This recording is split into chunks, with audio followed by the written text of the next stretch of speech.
नमस्कार, आप देख रहे हैं एमएस टीवी और मैं हूं आपके साथ कंचन। आई नजर डालते हैं बालाघाट की कुछ खास खबरों पर, लेकिन सबसे पहले बात करते हैं आज की न्यूज हेडलाइंस की। ग्राम पंचायत भरवेली में सरपंच के खिलाफ लाया गया अविश्वास प्रस्ताव 2 मतों से गिरा। मिरेगांव, गोडेगांव व डोकरबंदी में बहाल हुई विद्युत आपूर्ति सेवा। और बालाघाट जिले के आदिवासी ट्राइबल क्षेत्रों में जारी है अवैध प्लांटिंग का खेल। आइए अब बढ़ते हैं खबरों की ओर। बालाघाट की ग्राम पंचायत भरवेली में सरपंच गीता बिसेन के खिलाफ लाया गया अविश्वास प्रस्ताव 2 मतों से गिर गया। 20 पंचों वाली पंचायत में उपसरपंच सहित 13 पंचों ने प्रस्ताव के पक्ष में मतदान किया, जबकि पास होने के लिए 15 मत जरूरी थे। प्रक्रिया बालाघाट तहसीलदार भूपेंद्र अहिरवार की निगरानी में संपन्न हुई। तहसीलदार ने बताया कि आवश्यक बहुमत नहीं मिलने से प्रस्ताव असफल रहा। सरपंच गीता बिसेन ने इसे जनता की जीत बताया और कहा कि उन्हें हटाने की साजिश नाकाम रही है। वहीं उपसरपंच राजेश बाहेश्वर ने आरोप लगाया कि सरपंच पति ने कुछ पंचों को प्रभावित किया, जिससे उनका बहुमत कमजोर पड़ा।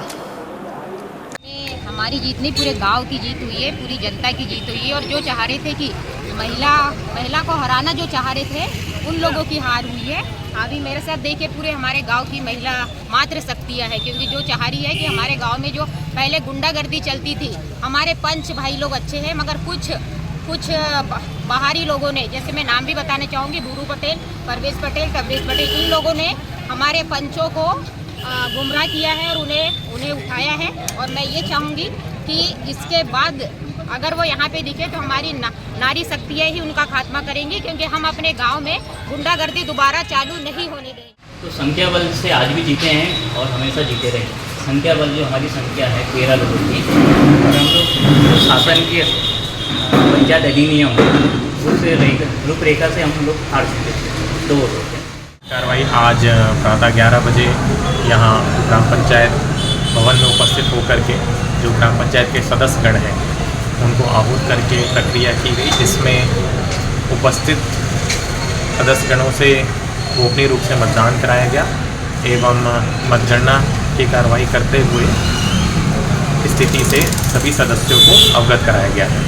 बालाघाट सिवनी हाईवे स्थित ग्राम पंचायत मिरेगांव में 24 जुलाई की देर शाम तेज आंधी तूफान से एक विशाल नीम का पेड़ बिजली के पोल पर गिर गया। इससे 11 केवी और एलटी लाइन के पोल क्षतिग्रस्त हो गए, जिससे मिरेगांव, डोकरबंदी और गोडेगांव गांवों की बिजली आपूर्ति ठप हो गई। कुल 14 ट्रांसफार्मरों से जुड़ी आपूर्ति बाधित रही और ग्रामीणों को करीब 19 घंटे तक अंधेरे में रहना पड़ा। हादसा मिरेगांव के शासकीय माध्यमिक स्कूल के पास मुंशी लाल पटले के मकान के सामने हुआ। 25 जुलाई को विद्युत विभाग ने युद्ध स्तर पर मरम्मत कर आपूर्ति बहाल की। इस दौरान ग्रामीणों को भारी परेशानी का सामना करना पड़ा।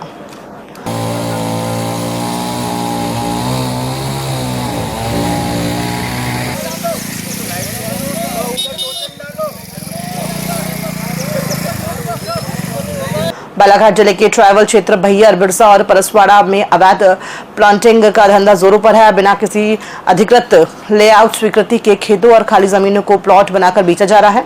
बिरसा तहसील के हल्का नंबर 16, खसरा नंबर 52/5 से 52/10 और 53/1, 53/3 में प्रॉपर्टी डीलर द्वारा बिना विकास प्राधिकरण की अनुमति और बिना सड़क, पानी, नाली जैसी सुविधाओं के अवैध प्लांटिंग की जा रही है। इससे भविष्य में यहाँ रहने वाले को भारी समस्या हो सकती है। सवाल यह है कि क्या प्रशासन इस अवैध गतिविधि पर कार्रवाई करेगा या फिर जनता को ठगी का शिकार होना पड़ेगा। इस पर बिरसा तहसीलदार राजू नामदेव क्या कहते हैं, आइए सुनते हैं। जानकारी से बाहर यदि कोई खरीद रहे हैं, बेच रहे हैं, तो वो उनका स्वयं की जिम्मेदारी है कि वो बिना परिवर्तित भूमि को, बिना प्लाट स्वीकृति के, बिना सक्षम अधिकारी के आदेश के प्लाट क्यों खरीदें, क्यों बेचें, ये उनकी गलती है। जितना बेचने वाले की गलती है उतना खरीदने वाली की गलती है।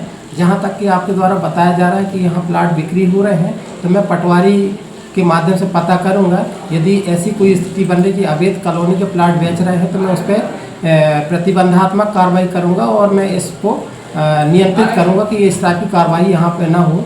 चूँकि मेरा जो बिरसा तहसील है वो अनुसूचित क्षेत्र तहसील है, तो यहाँ पे क्रेता लोगों का अनावश्यक शोषण ना हो, इस चीज़ में मैं कठोर कदम उठाऊं। बालाघाट मुख्यालय के बस स्टैंड से भटेरा रोड स्थित डॉक्टर अशोक लिल्हारे व शुभम लिल्हारे के नवनिर्मित ट्राइपाड अस्पताल का शुभारंभ 25 जुलाई को पंचायत एवं ग्रामीण विकास मंत्री प्रहलाद सिंह पटेल ने फीता काटकर किया। इसके बाद भगवान गणेश की पूजा अर्चना की गई। कार्यक्रम में पूर्व मंत्री जालम सिंह पटेल, भाजपा जिलाध्यक्ष रामकिशोर कावरे, बालाघाट विधायक अनुभव मुंजारे, लांजी विधायक राजकुमार कर्राहे सहित कई गणमान्य नागरिक उपस्थित रहे। अतिथियों ने डॉक्टर लिल्हारे को बधाई दी और उनके उज्जवल भविष्य की कामना की।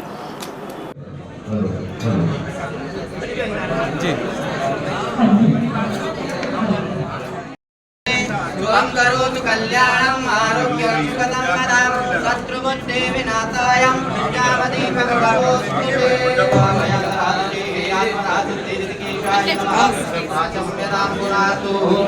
ओम केशवाय स्वाहा माधवाय स्वाहा नारायणाय स्वाहा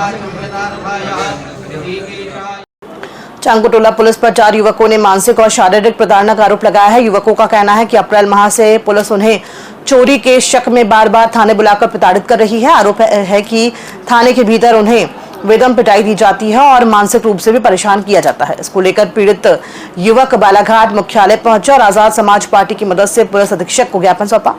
ज्ञापन में कहा गया है कि यदि वे चोरी में लिप्त हैं तो पुलिस विधिवत मामला दर्ज करे, लेकिन अनावश्यक रूप से प्रताड़ित कर पुलिस की छवि को धूमिल न किया जाए।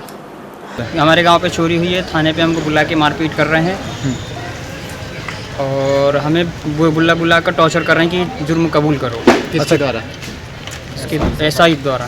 पूरा मामला ये है कि हमारे गांव में चोरी हुई है, उस चक्कर में हमको पुलिस मतलब शक के दायरे पे उठा रही है और वो 10 अप्रैल या 12 अप्रैल से हो रहा है और ये अभी 3-4 महीने से हमको दे बुलाया जा रहा है। और इसके बाद मेरे को उनके फैमिली, मुसलमान फैमिली, वो बोलते हैं कि तू उस मैटर से निकल जा। उनसे मेरे को पैसे दे रहे थे उनके फैमिली वाले कि इन लोग को फंसा दे और तू निकल जा बोल रहे थे। मुख्तार शाह, संस्कार नागेश्वर, इकरार शाह, मुख्तार शाह, समीर शाह, इन 4-5 लोगों को पुलिस शक के दायरे में उठाकर कि इन लोगों ने चोरी किया है, इस दायरे में उठा करके बार-बार 2-3 बार जो है इनको बुलाया गया और मानसिक रूप से प्रताड़ित कर रहे हैं।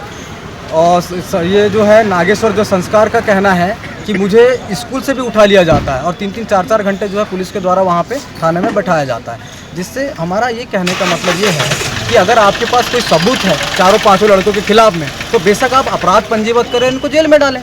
आप बार बार बुला करके परेशान करने का क्या मतलब है? तो कहीं ना कहीं इनके द्वारा ये भी कहा जा रहा है कि पुलिस पैसों की भी मांग करती है। अब इसकी पुष्टि तो जांच के उपरांत ही हो पाएगी कि कितना सही है कितना गलत है।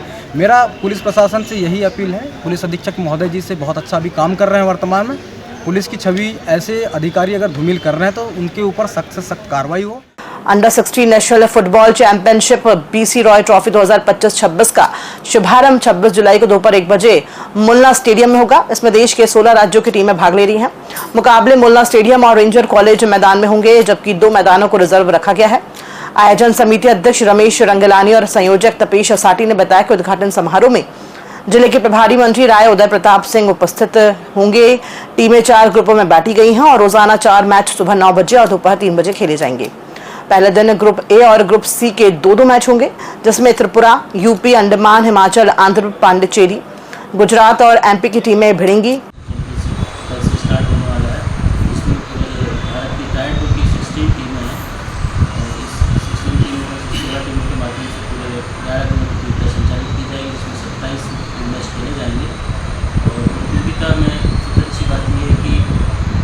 गेम के लिए काफ़ी बच्चे पूरे इंडिया से सिलेक्ट होते हैं।